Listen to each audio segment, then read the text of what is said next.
Welcome to our detailed guide on enabling automatic sharing of Facebook posts to Instagram. Let's walk you through the steps to activate this feature. To get started, open the Facebook app on your Android device. Tap on the three lines at the top right corner of the screen to access the menu. Next, tap on the Settings icon to enter the Settings menu. Select Account Center from the options provided.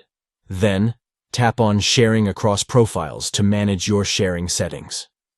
Choose your Instagram account from the list of profiles. Finally, toggle the switch to turn on the option for your Instagram posts.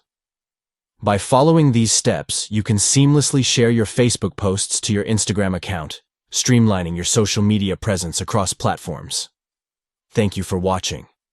We hope this guide has been informative and helpful in demonstrating how to enable automatic sharing of Facebook posts to Instagram.